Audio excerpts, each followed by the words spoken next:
আসসালামু আলাইকুম বন্ধুরা, কেমন আছেন সবাই? আশা করি সবাই ভালো আছেন, সুস্থ আছেন।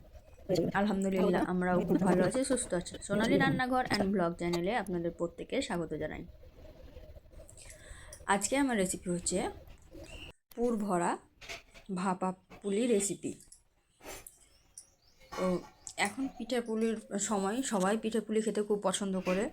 তো আমি একদম সহজ পদ্ধতিতে পুর ভরা পিঠে পুলি তৈরি করে দেখাবো। তো তার জন্য প্রথমে আমি কড়াই নিয়ে নিয়েছি, আর কড়াইয়ে দিয়ে দিচ্ছি জল। এখানে 1 বাটি জল দিয়ে দিচ্ছি, দিয়ে আমি সামান্য পরিমাণে লবণ দিয়ে দিচ্ছি।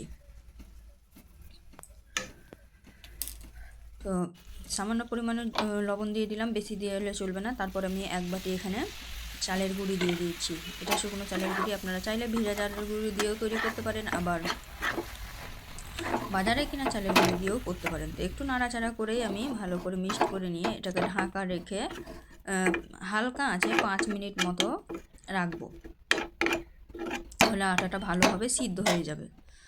তো আটাটা আমার ভালোভাবে সিদ্ধ হয়ে গেছে। এখন আমি এটাকে একটা পাত্রে নামিয়ে নিব। দেখতেই পাচ্ছেন আমি ঢাকা দিয়ে রেখেছিলাম, এই তো এখন আমি একটা পাত্রে নামিয়ে নেব। আর আমি অল্প পরিমাণে করব, তাই অল্প পরিমাণে করেছি। আপনারা আপনাদের পরিবারের সদস্য অনুযায়ী কম বেশি করে নেবেন। তো ঢালার সঙ্গে সঙ্গে আমি একটা বাটিতে নর্মাল জল নিয়েছি। নিয়ে আমি দেখতেই পাচ্ছেন ভাপ উঠছে, এই অবস্থাতেই কিন্তু আমি এটাকে মথে নিচ্ছি। হাত দিয়ে ভালোভাবে মথে একটা নরম ডো তৈরি করে নেব। তো ডোটা আমি অফ ক্যামেরায় তৈরি করে নেব, কারণ ডো তৈরি করতে অনেক সময় লাগে। তো হাত দিয়ে ভালোভাবে মথে মথে একটা সফট ডো তৈরি করে নিচ্ছি। এখন আমি এখান থেকে একটা লিচি কেটে নিচ্ছি। অবশ্যই গরম থাকা অবস্থাতেই ডোটা ভালোভাবে মাখাবেন, তবেই কিন্তু এত সুন্দর একটা মসৃণ ডো তৈরি হবে পারফেক্টভাবে। তো একটা লিচি কেটে নিয়ে আমি এখানে হাতের তলায় একটু শুকনো চালের গুঁড়ি দিয়ে ভালোভাবে একটা বাটি তৈরি করে নিচ্ছি। দেখতে হবে কিভাবে তৈরি করছি, সেটা একটু লক্ষ্য করলেই বুঝতে পারবেন। তার মধ্যে আমি এখন পুরটা ভরে দিচ্ছি।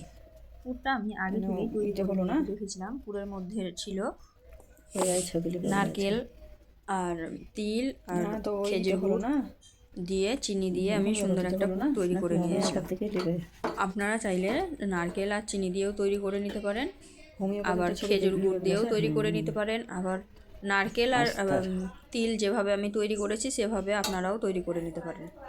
তো তারপরে কিন্তু আমি এখন এটাকে মুখটাকে বন্ধ করে দিচ্ছি। দেখুন, যেহেতু এটা আমি বেশি পরিমাণে পুরটা ভরেছি, তাই আমি এখানে কোনো রকম ডিজাইন করছি না, শুধুমাত্র মুখটা বন্ধ করে দিচ্ছি, দিয়ে আমি এটাকে রেখে দেব। তো আমি 2-3 রকমভাবে তৈরি করেছিলাম, সবটাই আপনাদের সঙ্গে শেয়ার করব। তো দেখুন, একটা আমার হয়ে গেল। এভাবে যারা পারে না তারা নর্মালভাবে এভাবে করে নিতে পারে। আর এখন আমি যেটা তৈরি করব সেটা একটু ডিজাইন করে তৈরি করব। তো তার জন্য একইভাবে আমি আর একটা লই নিয়ে আর একটা বাটির মতো তৈরি করে নিচ্ছি। দেখুন, তো সুন্দরভাবে একটা বাটি তৈরি করে নিয়েছি, আর এর মধ্যে এখন আমি আবারও পুর ভরে দেবো। আর এখানে অল্প পরিমাণে পুর দিয়ে ভালোভাবে মুখটাকে চেপে চেপে এভাবে বন্ধ করে দিলাম। তারপরে এখানে ডিজাইনটা করে দিচ্ছি। হাতের দিকে একটু লক্ষ্য করলে বুঝতে পারবেন, এভাবে ডিজাইনটা সুন্দরভাবে হয়ে যায়।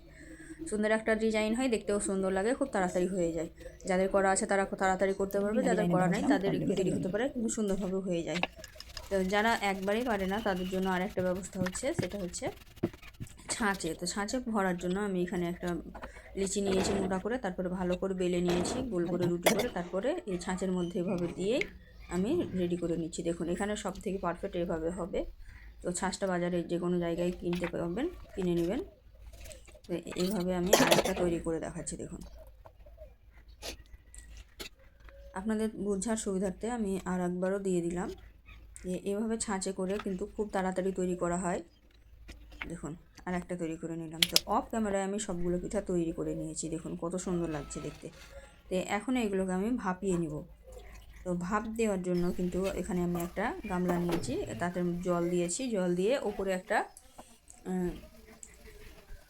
ছিদ্রযুক্ত একটা পাত্র নিয়েছি, আর এখানে কিন্তু আমি আগে থেকে সরষের তেল ব্রাশ করে দিয়েছি, যাতে করে পিঠেগুলো তোলার সময় কোনো রকমের অসুবিধা না হয় বা গায়ে চিপকে না লেগে যায়। তার জন্য একটু তেল ব্রাশ করে দিয়েছি।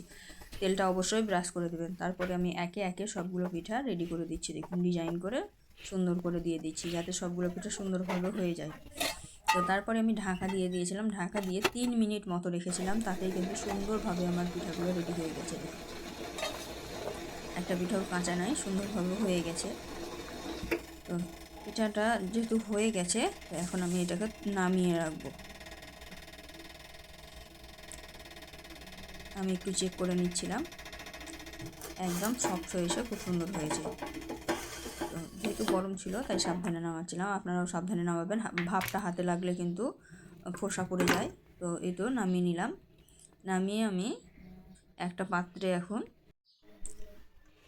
নামাবো। তো আমি দেখাচ্ছি, দেখুন এখানে কিন্তু একটুও গায়ে লাগেনি, সুন্দরভাবে উঠে চলে আসছে। দেখুন একটুও ছিঁড়েনি, কিচ্ছু হয়নি, একদম। আর কত সফট। তো এখন আমি একটা প্লেট নিয়েছি, প্লেটের মধ্যে একে একে আমি সাজিয়ে রেখে দিচ্ছি। দেখুন একটা করে তুলছি আর সাজিয়ে রেখে দিচ্ছি। আর এগুলো কিন্তু অনেক গরম ছিল, গরম অবস্থাতেই যেহেতু আমি রাখছি, তাই আমি একটু আস্তে আস্তেই করছি।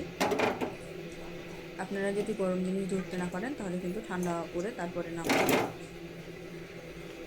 দেখুন একে একে সবগুলো পিঠে কিন্তু আমি রেডি করে নিলাম। সবগুলো পিঠে আমি একটা পাত্রের মধ্যে সুন্দরভাবে সাজিয়ে নিলাম, যাতে দেখতেও সুন্দর লাগবে। আর প্রথমে তো দেখতে সুন্দর লাগতে হবে, তারপরে তো খাওয়া, তো খেয়েতেও খুব সুন্দর হয়। আপনারা একবার হলেও তৈরি করে দেখবেন, এখন পিঠে পুলির সময় চলছে, এভাবে একবার হলেও তৈরি করে খাবেন। আজকের ভিডিওটা এর থেকে বেশি বড় করব না, এই পর্যন্ত। তো ভিডিওটি যদি ভালো লেগে থাকে অবশ্যই একটা লাইক, শেয়ার, কমেন্ট করতে ভুলবেন না। আর এই ধরনেরই আরও নিত্য নতুন রেসিপি পাওয়ার জন্য আমার চ্যানেলটিকে অবশ্যই সাবস্ক্রাইব করে দেবেন। যারা নতুন বন্ধু আসছেন অবশ্যই সাবস্ক্রাইব করে আমার পাশে থাকা বেল আইকনটিকে প্রেস করে দেবেন। তো একটা পিঠে আমি কেটে দেখালাম, দেখুন কত সুন্দর হয়েছে, ভিতরের পুরটা কত সুন্দর লাগছে। তো আজকে এই পর্যন্ত, দেখা হবে এই ধরনেরই আরও নিত্য নতুন রেসিপি নিয়ে পরবর্তী ভিডিওতে। ততক্ষণ সবাই ভালো থাকবেন, সুস্থ থাকবেন, আর আমার জন্য একটু দোয়া করবেন। খোদা হাফিজ।